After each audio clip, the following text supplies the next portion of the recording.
안녕하세요. 수학으로 고민하는 모든 이들을 위한 수학 콘서트 수다하게 오신 걸 환영합니다. 저는 평생 풀리지 않는 의문점이 하나 있는데요. 바로 수학은 왜 공부해야 하는 걸까?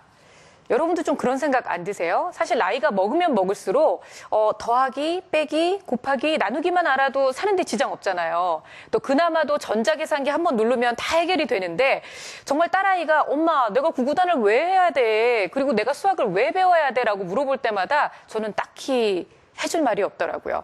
그래서 오늘은요. 바로 이렇게 수학의 원초적인 부분까지도 그 답을 알려주실 분을 저희가 강연자로 모셨습니다. 바로 나원교육연구소의 박영훈 소장님을 큰 박수로 모시겠습니다. 안녕하세요, 소장님. 안녕하세요. 반갑습니다. 네, 만나면서 반갑습니다. 반갑습니다. 걸어 나오시는데 일단 그 풍채도 좋으시고요. 목소리가 참 멋있으시네요. 고맙습니다. 네. 그런데 이력이 정말 특이하시더라고요. 학창 시절에 운동을 하셨어요. 요즘 한창 인기 있는 펜싱 선수셨대요. 그런데 갑자기 어느 날 나는 수학을 공부해야 되겠다. 어떤 특별한 계기가 있으셨나요? 펜싱과 수학이 어울리지 않나요? 어울리시나요? 그럼 전 학교 스포츠 그냥 클럽 활동을 했었고, 네. 그리고 대학은 수학과를 가게 된 겁니다. 그렇군요. 그러면 대학을 수학 교육과로 가셔서 이 수학 선생님으로 일을 하시다가 지금은 수학 교육법을 강의하고 계시는데요. 굉장히 인생에 있어서 방향을 많이 바꾸셨다라는 느낌이 들어요. 글쎄요, 저는 그렇게 생각하지는 않아요. 오직 한 길입니다. 그냥 약간 수학도 그렇지만 가르치는 거, 네. 배우고 가르치는 게 뭔지에 대한 얘기를 좀 하고 싶어서 여기 온 것도 사실이고요. 네. 자, 그렇다면 오늘 강의를 들으면서 이것이 핵심이다. 이 핵심을 놓치지 않으면 오늘 강의에서 많은 것을 얻을 수 있다라고 하는 것. 어떤 걸 좀 찝어주시면 참 좋을 것 같습니다. 혹시 여기서 저로부터 이런 기대를 하고 오셨을지 모르겠어요. 수학 공부 어떻게 잘해? 네. 근데 유클리드가 이런 얘기를 했습니다. 기하에는 왕도가 없다. 공부는 이렇게 하면 된다. 이렇게 한마디로 저는 말씀드리기가 좀 어려운데 네. 다만 이거는 말씀드릴 수 있을 것 같아요. 내가 지금 하고 있는 공부가 제대로 하는 거야? 이거를 점검해 보는 걸로 일단 만족감을 가질 수 있다면 제 강의는 성공한 겁니다. 네. 그렇다면 제가 앞서서 말씀드렸던 것처럼 수학은 왜 공부해야 할까요? 이런 질문에 대한 답을 오늘 얻을 수 있을까요? 노력해 볼게요. 네, 알겠습니다. 자, 여러분들께서도 정말 수학에 대한 기본적인, 원초적인 그 질문을 다 갖고 계실 텐데요.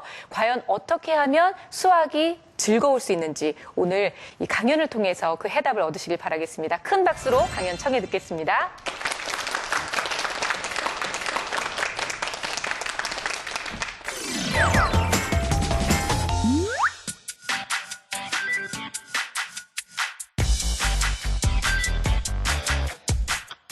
여러분이 정말 뺄셈을 아신다고 생각하세요? 내비게이션 수학이 수학 공부가 아니라는 것입니다.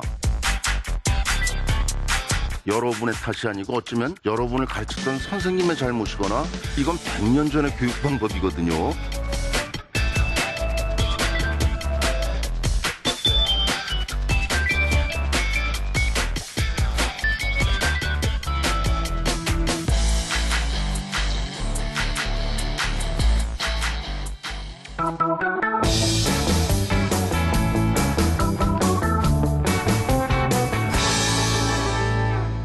제가 수학을 전공하고 또 수학교육 가르치고 이런 직업을 하다 보니까 제게는 이런 질문을 많이 하는 경우가 있습니다. 수학이 뭐냐고. 글쎄 어떤 하나의 대상을 가지고 우리 네이버 검색어에 나오지 않습니까? 무언은 네모다. 이렇게 얘기를 하는 게 참 어떻게 본다면 좀 무지용감이 아닌가 생각이 들어요. 그럼에도 불구하고 제가 수학이란 이런 거야 라고 말씀을 드리고 싶은데 그거는 제 생각에는 이렇게 말씀드리고 싶습니다. 패턴의 발견. 그럼 도대체 패턴의 과학이라는 게 뭘 얘기하는 거야? 이런 질문을 아마 저에게 던질 겁니다. 그래서 일단 이런 문제를 한번 살펴볼까요? 원이 여기 있습니다. 이 원의 둘레에 실을 놓고 아니면 이 원을 철사줄로 만들었다고 생각해 봅시다. 그리고 이걸 늘려서 일직선으로 만들었을 때 1번, 2번, 3번, 4번 중에서 어느 것이 될까요? 라는 질문입니다. 1번, 2번, 3번, 4번 중에 어느 걸 고르시겠어요? 사실 그걸 고르는 건요, 원 안에 있는 지름이 있잖아요. 그 지름의 길이를 참고해서 답을 내보시기 바랍니다. 1번은 2배밖에 안 됩니다. 2번은 지름의 2.5배, 4번의 경우엔 4배 정도가 되죠. 따라서 답은 3번입니다. 3.14라는 원주일 기억하고 계시잖아요. 학교를 다녔으면 누구나 그걸 다 배우는데요. 그 3.14의 의미가 바로 지름의 3.14라는 뜻입니다. 즉 원주일이란 것은 지름의 길이에 대해서 원 둘레가 그 지름이 3배하고 0.14 약간 좀 더 있다는 뜻이죠. 하지만 아까 조금 전에 드린 그와 같은 문제를 보여줄 때하고 원주일이 얼마냐라고 물을 때하고 이 답에 있어서 차이가 나는 건 왜 그럴까요? 그거는 원주일이란 것을 그 의미를 생각하지 않고 그냥 3.14라는 답만 외웠기 때문이라고 생각합니다. 사실 패턴의 발견이라는 수학에 대한 정의는 조금 무모하지만 어쩌면 지름에 대한 원둘레의 비를 구했던 우리 인류의 역사와 같다고 말할 수 있습니다. 예를 들면은 이와 같은 원들이 있었습니다. 3개의 원이 있는데 어떤 원이건 간에 크고 작고 간에 그 지름의 길이에 원이 둘레를 늘여놓으면은 그 지름이 3배하고 0.14가 있다는 그런 것들을 원시인들은 발견하게 된 겁니다. 그리고 그걸 이용해서 우리는 수레바퀴도 만들고 뭐 각종 여러 가지 도구들을 만들기 시작했죠. 사실 이와 같은 원주일에 대한 역사는 꽤 오래된 것으로 성경에도 나옵니다.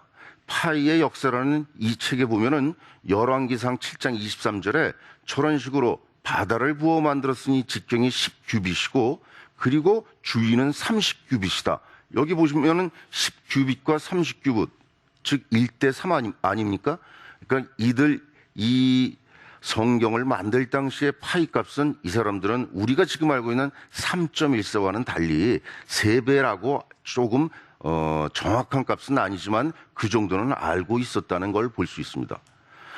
수학을 공부한다는 건 이러한 패턴의 발견과 같다는 것입니다. 그럼에도 불구하고 수학은 정말 어렵습니다. 왜 어려울까요? 이제부터 그 어려운 까닭을 한번 추적해 봅시다. 우선 이와 같은 식을 한번 살펴보겠습니다. 대단히 이상한 식이죠. 인테그랄 하면서 시그마 루트 2파이 정신없습니다. 하지만 저에게는 여러분에게는 암호와 같은 저와 같은 공식이 제게는 어떤 의미를 보여주는데 바로 이러한 의미입니다. 즉 정교분포 곡선을 보여주는 하나의 상징 기호란 겁니다. 여론조사가 요즘 많이 있잖아요.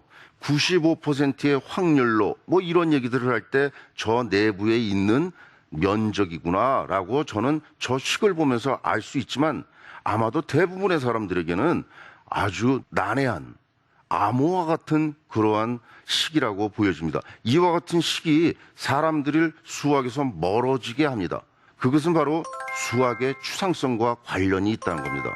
수학식은 물론 그 추상성을 보여주기 위한 건데 그 상징기호가 어렵다는 것과 또 하나는 수학의 추상성이라는 이 두 가지 주제 때문에 사람들은 수학을 어려워합니다. 수학의 추상성을 보여주는 기호 뭐가 있을까요?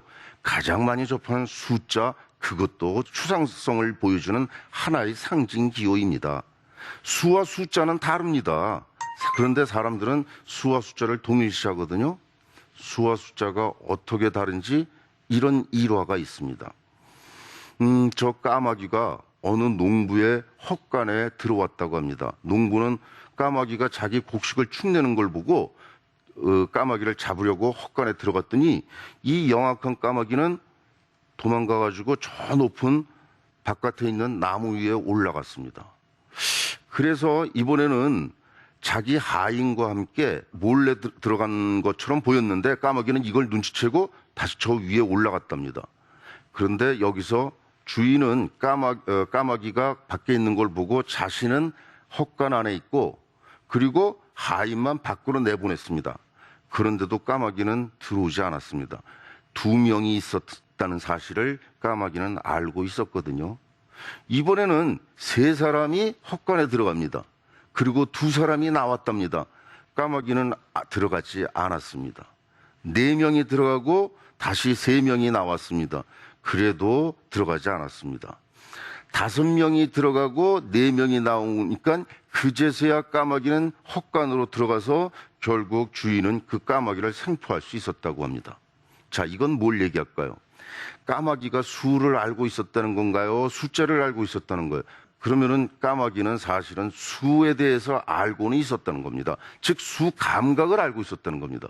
수 감각을 안다는 건 인간만이 갖고 있는 감각이 아니라는 겁니다. 하지만 숫자는 인간만이 갖고 있는 겁니다. 왜냐하면 수를 보고 그게 몇 개인지는 느낄 수는 있지만 그걸 표현하는 수단, 그거는 바로 숫자가 있었기 때문입니다. 숫자는요, 지금 여러분이 사용하는 아라비아 숫자만 있는 것은 아닙니다. 예를 들면요, 한자어도 있었습니다. 로마자도 있었고요. 그런데 이거 한번 생각해 보세요. 한자어로 덧셈 뺄셈을 한다? 로마 숫자로 곱셈을 한다? 이거 머리에 쥐나는 거 아니겠어요? 아라비아 숫자가 있었기 때문에 이걸 가지고 우리는 지금 편하게 사용하고 있지만 사실 아라비아 숫자가 사용된 거 그렇게 오래된 역사가 아니랍니다. 지금으로부터 500년 전만 해도 유럽에서는 아라비아 숫자를 쓰지 않았습니다. 그걸 보여주는 한 편의 그림이 있습니다. 이 그림을 볼까요? 밑에 있는 두 사람 중에 오른편에 있는 사람은 피타고라스를 묘사했다고 합니다. 그리고 왼쪽에 있는 사람은 당시의 수학자 보이티우스라는 수학자를 묘사했다고 합니다. 그런데 그 앞에 뭐가 놓여 있는지 잘 살펴보세요. 피타고라스는 뭘 갖고 있죠? 이상한 돌멩이 같은 게 있습니다. 주판입니다. 그 당시는 주판으로 계산을 했습니다. 반면에 보에티우스 앞에는 아라비아 숫자가 놓여져 있습니다. 그 사람은 아라비아 숫자로 계산을 했던 겁니다. 가운데 있는 사람 여신입니다. 어리스메티카라고 나와 있는데 바로 산술의 여신이라는 뜻을 갖고 있는 것 같습니다. 그런데 여신이 누구를 향해서 얼굴을 보고 미소를 띠고 있을까요? 바로 보에티우스, 아라비아 숫자를 향해서 있다는 건 이제 주판의 시대가 물러가고 아라비아 숫자 시대가 유럽에 도달했음을 얘기한 겁니다. 즉 아라비아에서 도입된 숫자, 이것이 500년 전부터 이 판화가 나오는 시기부터 유럽에 성행하였고 그 전에는 로마 숫자로 계산하기 어려우니까는 바로 주판을 사용했다는 겁니다. 따라서 숫자라는 것도 아라비아 숫자도 오래되지 않았고 우리나라의 경우는 그러면 어떨까요? 1960년대의 신문을 혹시 보신 적 있으세요? 지금 조선일보나 동아일보 1960년대 그 당시에 신문을 보면은 대단히 놀라운 사실은 아라비아 숫자가 하나도 없다는 겁니다. 그럼 숫자는 어떻게 표기했을까요?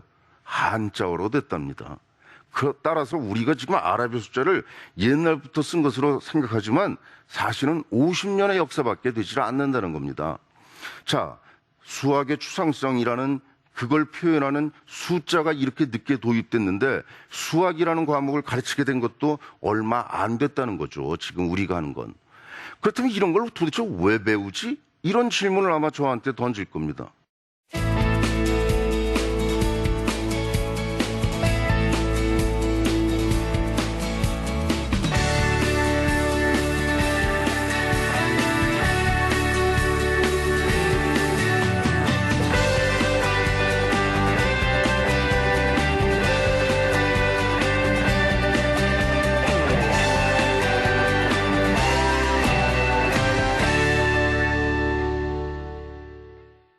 그렇다면 이런 걸 도대체 왜 배우지? 이런 질문을 아마 저한테 던질 겁니다.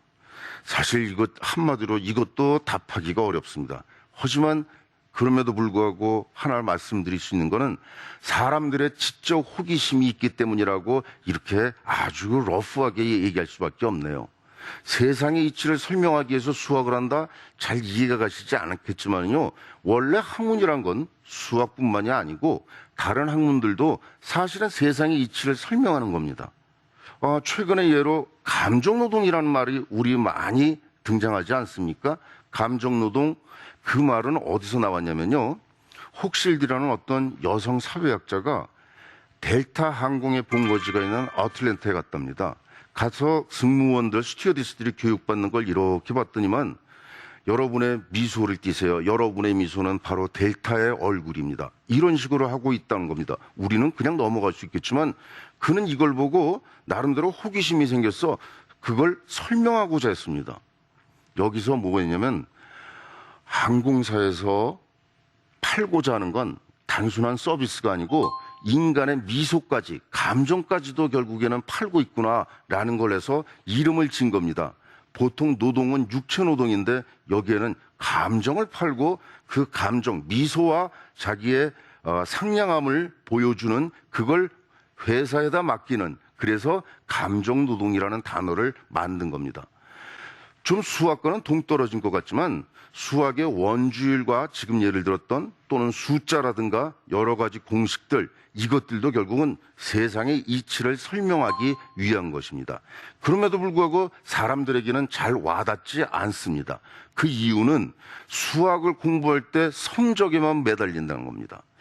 영어는 잘하세요? 수학이 아까 제가 질문 드렸는데 아마도 영어에 대해서 또 컴플렉스가 있는 것 같아요, 우리는. 근데 영어를 열심히 하는데 영어 공부를 한다는데 정작 영어 공부는 토플과 토익을 하고 있어요. 그런데 시험 점수를 잘 받은 토플과 토익의 고득점자들이 다시 또 영어 공부를 한다는 거예요. 이건 또 뭐죠? 시험 공부와 진짜 공부가 다르다는 겁니다. 이건 낭비죠. 수학 공부, 수학 성적이 아닙니다. 그럼 수학을 잘한다는 건 뭘까요? 자, 어떤 학문에 또는 어떤 분야에 잘한다는 거 누가 떠오를까요? 축구를 잘하는 사람 누구죠? 그렇습니다. 메시가 있잖아요. 축구를 잘하는 사람. 피겨 스케이트, 우린 또 김연아를 떠올릴 수 있죠. 어느 분야에서 잘한다는 건 최고의 실력자들과 같이 한다는 겁니다. 수학을 잘한다는 거 뭘까요? 수학자처럼 하는 겁니다. 그럼 수학자들은 어떻게 할까요? 바로 오일러나 조금 아까 말씀드린 가우스나 또는 최근에 페르마의 정리를 발견한 앤드류 와일즈처럼 수학자처럼 하는 것을 말하는 겁니다. 앤서니 드 멜로라는 이 사람은요, 수학자가 아닙니다. 신부입니다. 이런 말을 했는데 일찍이 수학자가 되려던 한 학생이 있었습니다. 하지만 자신의 꿈을 접을 수밖에 없는데요. 이유는 수학 교과서 뒤에 있는 해답을 맹목적으로 믿고 열심히 반복했기 때문입니다. 역설적이게도 그 답은 모두 정답이었는데 말이죠. 수학자는 정답을 따라서 풀지 않는다는 겁니다. 그러면 수학자는 어떻게 공부할까요? 이 말은 이제 2부에서 제가 말씀드리려는 그 주제이기도 하거든요. 앤서니 드 멜로의 얘기에 대해서 누구도 반론을 제기하지 않을 것 같습니다. 사실은 우리 모두가 그 전에 공부했던 수학 교과서나 참고서의 어느 부분에 손때가 새카맣게 묻어있는지를 생각해 보세요. 지금쯤 아마 그 해답집에 손이 많이 갔음을 볼 겁니다. 남의 답을 보면서 계속 베꼈던 거. 이게 수학 공부일까요? 수학자는 그렇게 공부했을까요? 수학 교과서에 뒤에 실린 해답을 맹목적으로 따라하는 것이 수학 공부가 아니라 그러면은 문제를 못 풀겠는데 그러면 어떡하란 말이야? 아마도 이렇게 반문을 제기할 수 있을 겁니다. 자, 그 대답을 2부에서 한번 찾아보도록 합시다.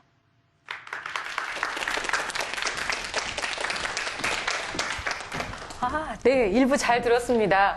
소장님, 사실은 아까 그 해답을 보는 거 있잖아요. 네. 저 아까 그 말씀하실 때 너무 막 찔렸잖아요. 엄마한테 정말 많이 혼났거든요. 글쎄요. 너는 왜 문제를 안 보고 맨날 그 문제집을 피면은 맨 뒷장부터 보느냐고.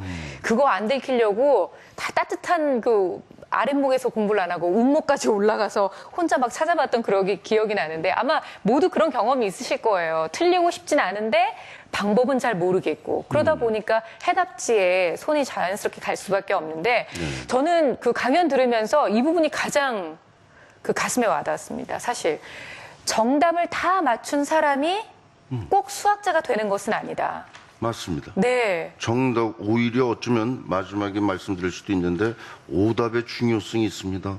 네. 그러니까 문제를 풀어가는 과정, 그리고 그 수학의 진정한 개념을 먼저 알게 되는 것이 참 중요하다는 생각을 하게 됐고요.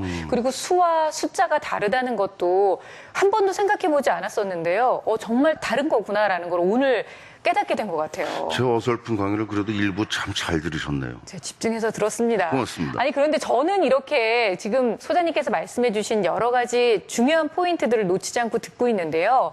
이 부분을 제가 집에 가서 아이한테 정작 설명을 해줘야 한다면 좀 방법을 모를 것 같아요. 무엇보다 아까 말씀하셨던 그 추상화 과정에 대한 말씀을 어떻게 설명을 해줘야 될지 방법 좀 알려주세요. 그렇습니다. 아이들에게는 대부분의 수학이 추상적이거든요. 추상성. 그러니까 아이의 삶과 유리되어 있죠.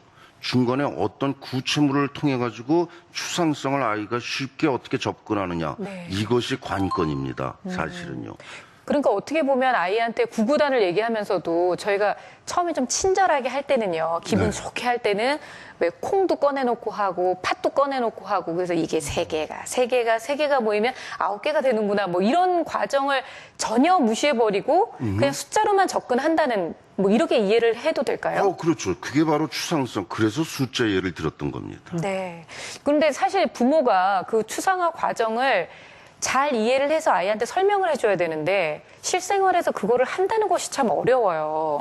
그래요. 구구단 외우기부터 예를 드는 것이 좋을 것 같네요. 또 봅시다. 2부에서 우리. 네. 그러면 저 지금 구구단이 제 인생에서 굉장히 큰 걸림돌로 작용을 하고 있거든요. 그러셨어요? 제가 저희 딸하고 참 사이가 좋은데 구구단부터 지금 막히기 시작했어요. 지난주엔 결국 제가 그 아이의 눈에서 눈물을 뽑았습니다. 아이고. 다른 애들 다 하는데 너만 못한다고 제가. 어머니 너무 공감 가시죠? 정말 하나도 부족함이 없는 아이인데 왜 구구단이 안 될지 오늘 제가 2부 강연을 들으면 그 해답을 알 수 있을까요? 이 강의가 좀 2주 전에 있었으면 좀 괜찮았을 텐데. 그러니까요. 제가 참지를 못했어요. 네. 그러면 그 해답을 여러분들께서도 많이 궁금하시죠? 2부 강연을 통해서 들어보도록 하겠습니다. 다시 한번 큰 박수 부탁드려요.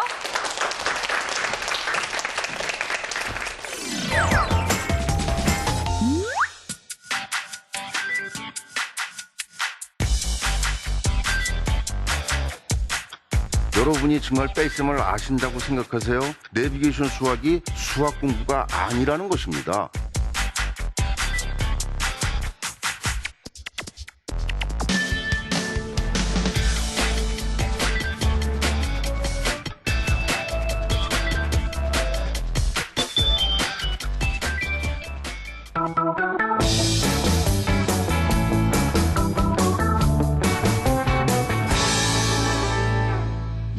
또 시작하는데 우선 이렇게 시작하죠. 공부 문제로 직접 들어가겠습니다. 우리가 수학 공부하는 거 이거 한번 되돌아봐야 됩니다. 제가 엉뚱하게도 수학 공부의 예를 들기 위해서 이런 걸 보여드리려고 합니다. 내비게이션이라고 혹시 아십니까? 모르는 사람 없을 겁니다. 운전을 하는 사람은 누구나 내비게이션을 켜고 운전을 하고 있습니다. 지금부터 강릉을 한번 가볼까요? 경포대로. 내비게이션을 켜고 가면은 어디로 가세요? 좌회전하세요? 그대로 강릉에 틀림없이 도착합니다. 그러고 나서 다시 내비게이션을 띄고 한번 가볼래 그러면은 한 발자국도 움직이지 못합니다. 왜냐하면 내비게이션이 없이 다닌 적이 없거든요. 내비게이션이 없던 시대에는 그러면 어떻게 운전했을까요? 머릿속에 지도를 넣고 움직였죠. 그리고 운전을 하면서 그 지도를 잘못 해석해가지고 어디로 빠지자면 속초로 빠지는 경우도 있습니다. 강릉으로 못 가고. 그래도 괜찮습니다. 이유는 자기가 왔던 길을 알 수 있으니까요. 다시 되돌아와서 다시 지도를 보고 가면 됩니다. 이게 수학 공부랑 같다는 겁니다. 다른 사람이 본 풀이 그리고 또는 선생님이 풀어주는 거 또는 학원의 강사나 선생님이 열심히 하는 해답을 그대로 따라가는 게 바로 내비게이션을 가는 것과 같다. 이런 의미에서 저는 우리나라의 수학 공부를 내비게이션 수학이다. 이런 식으로 표현합니다. 근데 과연 내비게이션 수학은 아까 앤서니 드 멜로우 신부가 말씀드린 것처럼 내비게이션 수학이 수학 공부가 아니라는 것입니다. 그러면 진짜 수학 공부는 어떻게 하는 것일까요? 아까 수학자들을 말씀드렸죠? 수학자답게 공부하는 것, 이것이 수학 공부입니다. 그럼 수학자들은 어떻게 공부하는데 이제 그걸 한번 살펴보려고 합니다. 한마디로 말하면 패턴의 발견인데 그 패턴의 발견을 뭐부터 할까요? 가장 첫 번째 수학의 경험이 뭡니까? 수색이었습니다. 지금 몇 개인지 세어보세요. 몇 개요? 예, 8개입니다. 근데 어떻게 세셨죠? 잠시 후에 물어볼게요. 생각해 보세요. 이거는 몇 개입니까? 3개입니다. 그래요. 3개 한눈에 들어오잖아요. 그런데 아까 8개는 어떻게 돼요? 한눈에 들어왔어요? 아닙니다. 어떻게 셌다고요? 그래요. 4개씩, 4개씩. 어떤 사람은, 맞아요. 2, 4, 6, 8 이렇게 세고, 어떤 사람은 5개, 그리고 3개. 이렇게 묶어서 센다는 겁니다. 전략적으로 세는 거예요. 스스로 사람마다 다 전략이 다릅니다. 따라서 8개와 3개의 차이는 3개는 한눈에 들어오면서 셀 수 있었지만 위에 거는 어려운 단계를 거쳐서 하지만 우리는 그걸 잘 의식 못하죠 지금. 이와 같이 추상적인 수학이라는 것은 숫자로 얘기할 때 사실은 이미 경험했던 겁니다. 숫자라는 걸 배우면서. 그래서 이런 걸 어떻게 우리가 공부할 수 있느냐면요. 처음에 아이들에게 그냥 숫자 세. 그래서 1부터 100까지 얘기한다. 이 아이가 수학을 한다고 저는 수학을 한다고 생각하지 않습니다. 이와 같이 자기 나름대로 그림에 보는 것처럼 7개가 있을 때 4개, 3개. 네 마음대로 묶어봐. 이런 연습을 충분히 해야 됩니다. 그러니까 5개 이하의 수를 세는 걸 많이 하면은 이제 어느 날 직관적으로 5개 이하는 굳이 하나, 둘 세지 않아도 그냥 한눈에 들어오게 충분히 연습이 되죠. 그러고 나서 5 이상의 수를 7, 9 이와 같은 수를 세는데 그래서 이를 저는 뭐라 그러냐면 구조를 파악하는 단계다. 이거 추상성이 아니고 이게 뭡니까? 이건 구체물이 아닙니다. 이렇게 추상적인 수학이라고 할 때 이런 식으로 하나씩 접근해 나갑니다. 이 문제도 유아들한테 참 좋은 문제입니다. 어떻게 좋냐면요. 바로 2, 4, 6 이렇게 2, 4 짝수를 알려주는 것이라고 볼 수 있습니다. 반면에 이건 어떻습니까? 홀수 개념입니다. 물론 짝수다 홀수다 안 알려줘도 됩니다. 어느 날 자연스럽게 그 단어를 접하면서 이걸 떠올리는 겁니다. 이게 바로 추상성을 익히는 하나의 수학 학습 그리고 패턴의 발견이라는 수학자의 그것과 하나도 다르지 않다는 것입니다. 뺄셈은 다들 알고 계시죠? 덧셈, 뺄셈, 곱셈, 나눗셈 참 우리 아이들 고생합니다 이거 가지고. 근데 제가 정작 중요시하는 건요. 뺄셈을 할 수 있느냐가 아닙니다. 알고 있느냐입니다. 여러분이 정말 뺄셈을 아신다고 생각하세요? 그럼 이 문제를 한번 살펴볼까요? 보십시다. 우선 8명의 회원이 등록되어 있는 모임에서 3명이 탈퇴했습니다. 몇 명인가요? 8 빼기 3입니다. 제거입니다. 제거. 그렇습니다. 우리가 뺀다, 덜어낸다. 그 의미에 바로 뺄셈인데요. 그럼 이 문제는 어떻습니까? 8명의 회원 중에서 3명은 여자이다. 남자 회원은 몇 명인가? 뺀 건 아니에요. 제외된 건 아니에요. 다만 2개의 속성이 다른 사물에서 한쪽 말고 다른 쪽을 할 때 뺄셈을 8 빼기 3은 5라는 걸 적용하고 있습니다. 그럼 이것만 있을까요? 아닙니다. 또 있습니다. 8개의 사과를 갖고 있었거든요. 동생은 3개를 갖고 있어요. 몇 개를 더 가지고 있죠? 나는 이런 문제. 이거는 아까와 같이 제거하는 것도 아닙니다. 바로 비교하는 거죠. 8개와 3개 어느 게 크냐? 이때도 8 빼기 3이라는 걸 하거든요. 바로 이런 뺄셈의 추상성이 각각의 상황을 하나로 묶어서 8 빼기 3이라는 뺄셈만 하고 있다는 겁니다. 이게 바로 추상성을 수학으로 하나의 공식으로 나타낸 거죠. 미안하지만 뺄셈은 또 있습니다. 이런 겁니다. 온도계를 가르치는 현재 온도가 실내 8도가 3도 내려가면 몇 도인가? 감소를 나타내는 겁니다. 뺄셈은 이렇게 감소를 할 때 8 빼기 3이라는 5라는 식을 만들어내고 있습니다. 또 하나 있습니다. 3살짜리 동생이 8살이 되면은 몇 해가 지나야지? 이건 조금 다릅니다. 지금까지. 3에다 얼마를 더하면 8이 되지? 이겁니다. 그것도 뺄셈이에요. 근데 이 뺄셈은 덧셈과 관련이 있다는 겁니다. 자, 우리가 알고 있는 뺄셈 이거 만만치 않죠? 아까 아나운서님이 구구단에 대한 자녀분의 교육을 걱정하였는데 곱셈을 한번 볼까요? 우리 곱셈을 얼마나 알고 있는지 곱셈도 생각해 봅시다. 자, 곱셈의 의미. 저 오리가 있어요. 저 오리가 몸무게가 한 마리가 2kg이래요. 2kg이 3마리가 있어요. 모두 몇 kg이에요? 2 더하기 2 더하기 2. 그걸 2 곱하기 3으로 표현합니다. 그런데요. 또 다른 의미가 있습니다.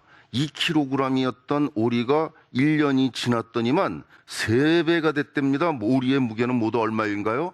이거는 2 더하기 2 더하기 2가 아니네요.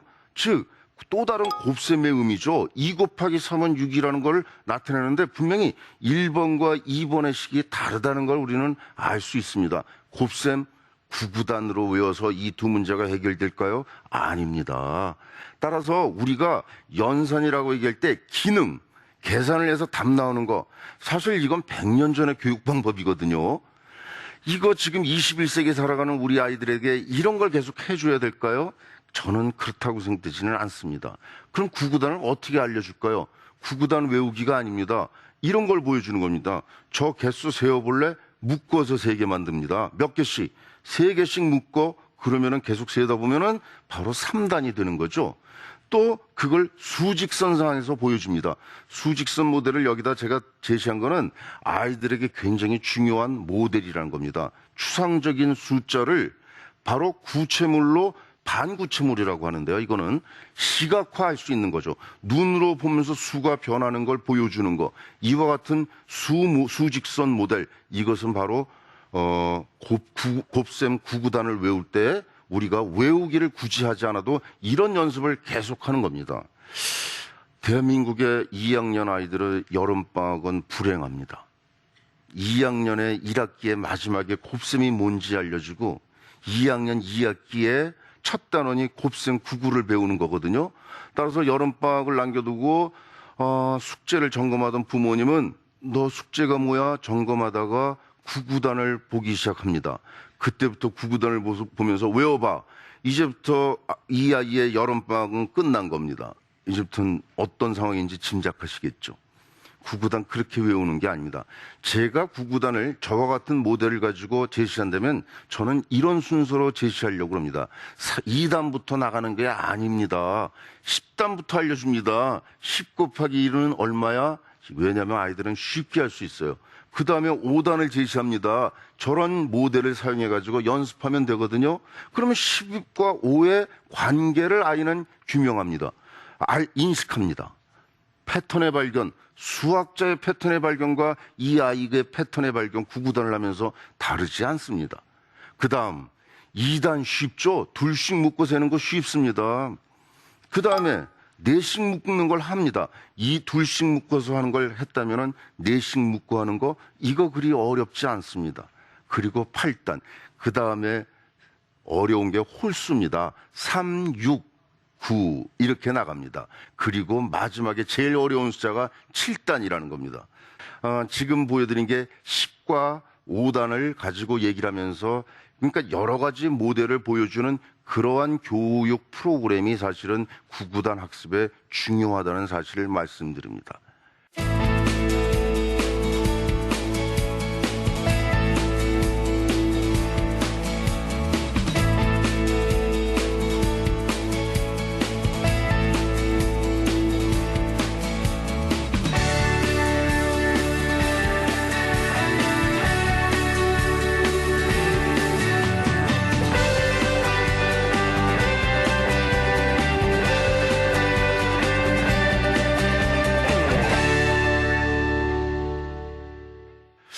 우리 아이들 얘기가 나왔으니까 어린아이들 잘 보면 저는 이런 생각을 합니다.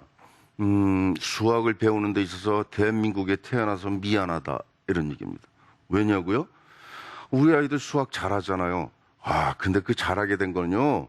그 이전에 어떤 어려움을 겪는지 이걸 살펴보셔야 돼요. 시계가 지금 보이나요? 몇 시죠? 10시 10분입니다. 그런데 10시 10분이라고 읽으면 안 될까요? 10시 10분이라고 읽으면 안 될까요? 제가 무슨 말을 하냐면요. 우리말의 수색이 이중구조가 있다는 겁니다. 1, 2, 3, 4, 5, 6, 7, 8도 알아야죠. 하나, 둘, 셋, 넷, 다섯, 여섯도 알아야죠. 어느 것부터 먼저 배울까요? 우리말입니다. 하나, 둘, 셋. 어떻게 해요? 야, 3실 동안 밥 안 먹으면 밥 없어. 하나, 둘, 셋. 이러면서 우리말 수세기를 먼저 익힙니다. 그런데 5살이나 6살 정도 되면요, 우리말 수세기는 어느 정도에서 멈춰버립니다. 그 대신 한자어가 팍 뜁니다. 어떻게 하냐고요? 47을 보세요. 1, 2, 3, 4에서 10까지만 알면은 10이 4개니까 40이죠. 그 다음에 7이죠. 붙이면 됩니다. 반면에 우리말은 47, 30, 56, 60 이거 다 외워야 돼요. 그리고 뜻도 잘 외우기가 어려워요. 그러니까 계속 반복해야 돼요. 따라서 5인분, 5인분 구분해야죠. 아파트 7층이라고 그러지 7층이라고 하지 않잖아요. 이런 것들을 상황에 맞게 우리말로 표현하고 그 다음에 한자어로 표현하고 그때마다 달라요. 따라서 이것도 익혀야 돼요. 초등학교 1학년 아이 중에 사실은 이걸 제대로 익히지 못하는 아이들도 상당수 있습니다. 따라서 초등학교 1학년 선생님이라면, 노련한 선생님이라면 아이에게 그런 상황 문제를 주면서 읽어보라고 하면서 그걸 체크하는 선생님은 정말 수학을 잘하는 훌륭한 선생님입니다. 저는 잠깐 이런 말씀을 드리고 싶어요. 수학 얘기 여기까지 하니까 좀 골치 아프신 것 같은데, 솔로몬 애쉬의 실험이라고 그래서 저와 같은 걸 보여줍니다. 기준선이 있어요. 저거와 같은 길이의 선을 말하세요. 물론 답은 2번입니다. 하지만 저는 그 얘기를 하는 게 아니고 솔로몬 애쉬가 심리학과 교수였답니다. 이 양반은 이런 실험을 할 때 한 명의 피험자가 놓고 10명을 쭉 앉힙니다. 나머지 9명은 자기 학생들입니다. 짰어요. 자, 그리고 실험자 한 사람은 피험자죠. 맨 끝에 앉혀놓습니다. 1번부터 시작합니다. 답이 뭐예요? 1번. 두 번째 앉은 사람 1번. 그럼 저 맨 마지막에 앉은 사람 뭐라고 생각하겠어요? 미쳤나 저것들이? 아니 2번의 답을 저걸 1번이라고 얘기해? 그런데요. 거기까지는 괜찮은데 계속 1번이래요. 6번째, 7번째 앉은 사람이 거기까지도 1번이라 그러면 이제 마지막에 있는 사람은 미쳤다가 아니고 이거 큰일 났네. 심한 심적 갈등을 느낍니다. 눈에 보이는 대로 2번이라고 부화뇌동하지 않고 답을 말할까? 아니면 저 사람들처럼 1번이라고 답을 말할까? 어떻겠어요? 10명 중에 몇 명이 2번이라는 부화뇌동을 하지 않고 답을 말할까요? 사실은 솔로몬 애쉬는 맨 처음에 실험을 할 때 너무 뻔한 문제니까 적어도 7명 정도는 저걸 2번이라는 답을 할 거야 라고 했습니다. 그런데 결과는 반대로 3명만 2번이라고 답하고 7명이 전부 1번이라는 답을 하더군요. 이걸 보고 솔로몬 애쉬는 새로운 사실을 발견한 겁니다. 솔로몬 애쉬는 그 전까지는 심리학이란 게 개인에 대한 마음의 문제라고 생각했는데 사람들을 모아놓으니까 그 심리 상태가 집단 심리로 뭔가 이건 사실은 이 실험은 여론의 어떤 역할을 얘기하는 겁니다. 하지만 제가 이걸 말씀드린 이유는 우리가 갖고 있는 공부에 대한 인식, 수학 공부만이 아닌 공부에 대한 인식이 제가 보면은 이렇게 어쩌면 이거는 아닌데 하면서 계속 따라 나가는 부화뇌동하지 않고 2번이라는 답을 얘기하고 싶은데도 어쩔 수 없이 1번이라고 답을 하는 그런 건 아닐까 해서 잠깐 뜬금없지만 말씀드린 겁니다. 제가 말씀드리고 싶은 건 이런 겁니다. 선행학습 필요한가? 왜 필요 없어요? 필요하지. 저는 필요하다고 생각합니다. 5학년을 다 마쳤어요. 그럼 6학년까지 왜 기다려요? 그냥 나가면 되지. 중요한 건요, 그게 아니라는 겁니다. 1 더하기 네모는 4, 저 1학년에 나오는 거거든요. 초등학교. 저걸 아버님한테 집에 가서 아이가 물어봤어요. 그랬더니 뭐라 그러냐면, 야, 왼쪽에서 1 빼. 그리고 오른쪽에서도 1 빼. 네모는 그래서 3이야. 4 빼기 1은 3 아니야? 이렇게 답합니다. 그렇게 알려줘요. 미안하지만 이거는 틀린 얘기입니다. 왜냐하면 이건 방정식입니다. 아이는 등식의 성질을 알아야 되는데 그걸 못하는 겁니다. 답은 나옵니다. 이건 아니라는 거죠. 이런 식으로 자기가 문제를 풀 수 있다고 그 문제풀이를 계속 아이에게 알려주는 거, 이게 문제라는 거지 선행학습 자체가 문제가 아니라는 겁니다. 제가 말씀드리는 거는 저와 같은 식도 전문가의 지도에 의해서 차근차근 나가는 것이 그것이 중요한 거지. 답을 알기 위해서 급하게 막 나가는 거, 그거 아니라는 겁니다. 지금까지 해서 어떤 여러분에게 오히려 더 궁금증만 키워줄 수 있다는 생각이 저는 듭니다. 사실 그렇습니다. 공부에는 왕도가 없습니다. 다만 스스로 수학을 못한다고 할 때 상심하지 마세요. 여러분의 탓이 아니고 어쩌면 여러분을 가르쳤던 선생님의 잘못이거나 여러분에게 제공됐던 교재의 잘못이라고 저는 생각할 수 있습니다. 마지막으로 저에게 수학 공부를 해서 뭐가 이득이었느냐? 저는 수학을 공부해서 알게 된 게 있습니다. 왜 너무 다행스러운 거는 수학을 공부했기 때문에 사실은 지금 수학 교육을 가르치고 있지만 또 사회학도 가르치고 있거든요. 사회학이라는 이 학문에 입문할 때 그리 어렵지 않았습니다. 왜냐하면 모든 학문의 체계가 수학이라는 유클리드가 만들어 놓은 그 학문의 체계를 밟아가고 있더라고요. 따라서 수학은 모든 학문의 기초니까 배울 가치가 있습니다. 수학을 잘하면 다른 것도 잘할 수 있을 뿐 아니라 더 시급한 게, 더 중요한 게 있습니다. 세계 어디 가서도 굶어 죽지 않습니다. 다음, 수학을 잘하면 저에게 수학을 배워서 제가 느낀 게 하나 있습니다. 수학은 문제를 푸는 학문이더라고요. 문제만 뒤따 푸는데 어느 날 보니까 인생의 삶이 문제예요. 그러다 보니까 삶 자체가 문제구나. 문제는 두려워하지 말자. 결국 해결하라고 문제가 있는 거 아니야? 이런 식으로 저는 생각하게 됐습니다. 이거는 수학을 공부해서 제가 알게 된 겁니다. 그런데 아직도 이건 제 얘기고 부모님께서 궁금하신 사항이 있을 것 같아요. 그래서 저는 마지막으로 이 까미라는 어떤 미국에 있는 아리조나 주립대학의 여교수의 얘기인데 이 말을 들려드리고 싶습니다. 이런 말을 했습니다.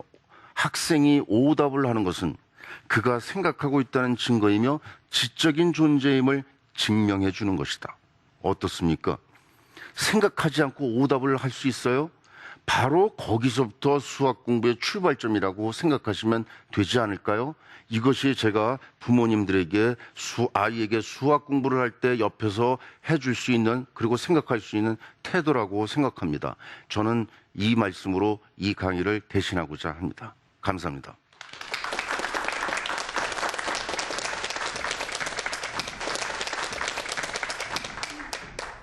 정말 오답을 만드는 것은 생각하고 있다는 증거이며 지적인 존재임을 입증하는 것이다.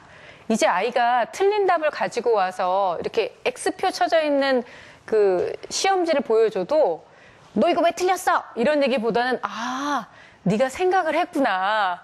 생각을 하다 보니 이런 오답도 얻을 수 있었구나 라고 좀 느긋하게 얘기를 할 수 있을 것 같아요. 그래 주신다면 제 강의가 그래도 나름대로 의미가 있었군요. 네. 근데 이렇게 많이 생각하고 오답을 만들다 보면 언젠가는 정답으로 갈 수 있는 길이 생기지 않을까요? 바로 그겁니다. 제가 말씀드리고자 하는 거. 네. 아니, 아까 말씀하셨던 1 더하기 네모는 4이다. 저도 아이한테 그렇게 얘기할 것 같아요. 야, 4에서 1을 빼면 3이 나오잖아. 근데 아이한테 가르쳐 주고자 하는 것은 그것이 아니라 거기에서 등호의 의미가 뭔가라는 것을 알려줘야 된다는 말씀이 저한테 아주 큰 느낌표로 다가왔어요. 아직은 그걸 가르치기는 좀 어렵고 네. 그래서 그 옆에 사실은 수직선 모델들을 제가 보여드린 겁니다. 네, 사실 네. 좀 시간 없어서 슬쩍 넘어갔지만 네. 역시 이 수학이라는 것은 모든 학문의 기초라고 말씀하셨다시피 정말 기본적인 것으로 접근을 하면 수학이라는 것이 그렇게 어려운 것만은 아닌 것 같다는 생각이 오늘 좀 많이 들었는데요. 자, 일단은요. 방청객 여러분들께서도 궁금한 점 많으시죠? 내 아이에게 꼭 이것만큼은 내 아이를 위해서 내가 질문하고 싶다 하시는 분들 많으실 것 같아서요. 에스크메스 수학에게 묻다 함께 하도록 하겠습니다.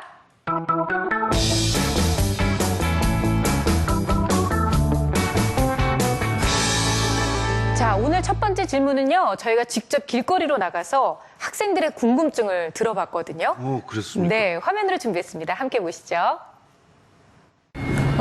제가 초등학생 동생이 있는데 수학을 알려줘도 크게 흥미를 느끼지 못하는데 어떤 방법으로 아이 공부를 가르쳐야 흥미를 느끼고 즐겁게 공부할 수 있을지 궁금합니다. 글쎄요. 어쩌면 제가 마지막에 얘기한 까미 얘기를 여기다 떠올리면 될 것 같습니다. 네. 흥미를 잃었다는 건 이유가 뭘까를 한번 생각해 볼 필요가 있어요. 어쩌면 자기가 무엇을 했는데 그것에 대해서 마음에 상처가 있지 않았을까. 처음부터 그냥 흥미가 없는 게 아니라 흥미를 잃을 만한 어떤 계기가 있었을 것이다. 저는 그렇게 일단은 생각합니다. 네. 물론 여러 가지 이유가 있겠지만 그 중에 하나를 들자면 따라서 그 아이에게 자존감을 심어주는 거. 그럼 어떻게 할까요? 일단은 그 아이가 할 수 있는 문제를 자꾸 물어봐서 맞췄을 경우에 굉장히 칭찬을 해줘야 되겠죠. 그때 어머님의 경우에는 그 아이에게 하면서 마치 어머니가 그 문제를 모른다는 식으로 그래서 그 아이에게 배웠다는 식으로 역할을 바꿔보면 어떨까요? 전 네. 그런 생각이 듭니다. 그러면 당연히 자신감이 충만해지겠죠. 그렇죠. 그걸 계속 해보세요. 그러면은 지가 아마 하지 말라던 문제 풀 거래요. 아마 틀렸다는 오답에 대해서 계속 그거 가지고 계속 상처받지 않게 네. 그걸 가지고 심리적인 겁니다. 그리고 틀렸어도 네가 생각을 했구나 라고 얘기를 해줘야 되는 거죠. 맞습니다. 음치가 생겨난 것도 비슷합니다. 노래를 계속 못한다고 네. 이것도 수학도 마찬가지입니다. 네, 오늘 정말 새겨들어야 될 이야기인 것 같은데요. 자, 그럼 오늘 강의 들으신 분 중에서 내가 요거는 하나 좀 질문하고 가야 되겠다 생각하셨던 분 계시면 질문 받겠습니다. 네, 어머님. 네, 박사님 오늘 강연 너무 잘 들었는데요. 아까 말씀하셨을 때, 수학은 어떤 패턴의 과학이고, 그리고 이제 그 오답을, 정답지를 보고 계속해서 푸는 것만이, 그건 정말 수학자로서의 그런 길은 아니라고 하셨잖아요. 근데 아이가 수학을 하다 보면, 틀린 문제도, 그러니까 제가 또 잘못된 그런 습관을 가지고 있었을지 모르는데, 저희가 공부할 때 보면은, 제가 틀린 오답을 가지고 정답과 비교하면서 뭐가 틀렸는지, 그리고 어떻게 해서 제대로 된 정답을 찾아가는 그 과정도 저는 수학의 하나라고 보거든요. 그렇게 된다면, 과연 제가 아이들한테, 그러니까 저희 아이도 이제 중학생도 있고, 이제 초등학교 들어가는 애도 있는데, 그 아이들한테 어떤 식으로 제가, 가이드를 해주면 좋을까요? 무슨 말씀인지 알겠어요. 제가 말씀드리는 건 정답을 교과서의 해답에, 참고서 해답에 있는 정답을 따라만 무작정 가는 거, 이게 아니라는 거지. 오답과 정답을 비교하면서 어디서 문제가 됐지, 이런 거 찾는 거, 이것도 패턴의 발견이라는 그렇죠. 겁니다. 좋은 방법입니다. 네. 잘하고 계시는 것 같은데요. 그렇습니다. 아주, 네. 어떻게 보면 오늘 말씀하셨던 그 패턴의 발견이라는 말이 많은 분들에게 좀 더 추상적이고 어렵게 다가올 수도 있겠다는 생각이 들어요. 지금 어머님이 질문을 하셨다시피요. 네. 그러니까 어떻게 보면 지금 당장 발등에 불 떨어진 시험을 해야 되는데 아이한테 패턴의 발견, 너는 수학의 그 근본적인 원리를 알아야 한다라고 얘기하기에는 저희가 너무 조급하지 않을까 싶은데 어떻게 하면 좋을까요? 지금 말씀하신 걸 들어서 제가 떠오르는 게 하나 있는데요. 예를 들면 인터넷 방송을 많이 보는데요. 그것도 이렇게 보는 게 좋습니다. 그걸 따라서 하지 말라는 겁니다. 내가 이렇게 풀었는데 저 사람은 어떻게 풀지? 동등한 입장에서 그것도 패턴의 발견이라는 겁니다. 패턴의 발견이라고 할 때 그 패턴을 어떻게 너무 어렵게 생각하지 말라는 거죠. 아까와 같이 저희가 덧셈과 뺄셈, 곱셈, 나눗셈 이 얘기할 때 제가 시각적으로 볼 수 있는 이 패턴도 결국 패턴이거든요. 수학자는 약속에서 출발하지 않습니다. 약속을 만드는 사람입니다. 네. 그러니까 공식을 집어넣는 게 아니고 공식을 우선 만들어 나가는 것부터 시작하는 것이 수학 공부의 첫걸음입니다. 그건 바로 패턴의 발견이고요. 네. 그러니까 그 선생님이 풀어줬던 방법을 외우는 것이 아니라 내가 풀어봤던 방법과 그 선생님이 풀었던 방법을 비교해 가면서 그렇습니다. 거기서 또 다른 패턴을 찾아가라는 말씀이신 그렇습니다. 거죠? 내비게이션 수학 이건 아닙니다. 네, 그렇습니다. 내비게이션 이제 끄고 그냥 내 머릿속에 지도를 넣으면서 가는 것이 참 좋겠다는 생각이 드네요. 세상의 이치를 발견하는 기초가 된다고 말씀하셨던 수학. 오늘 조금은 수학에 대해서 가깝게 느껴지실 수 있는 계기가 되지 않았나라는 생각이 듭니다. 오늘 함께해 주신 소장님께 다시 한번 큰 박수 보내주세요. 감사합니다. 네, 감사합니다. 네, 오늘 수다 어떠셨어요? 즐거우셨어요? 네, 수학과 좀 더 가깝게 느껴지시나요? 네, 수다학과 함께하고 싶은 분들 많이 계실 텐데요. 아래로 나가고 있는 주소를 통해서 방청 신청해 주시면 스튜디오에서 저희와 함께 강연 들으실 수가 있습니다. 저희는 다음 주 더욱더 신나는 수다학으로 다시 찾아오겠습니다. 감사합니다.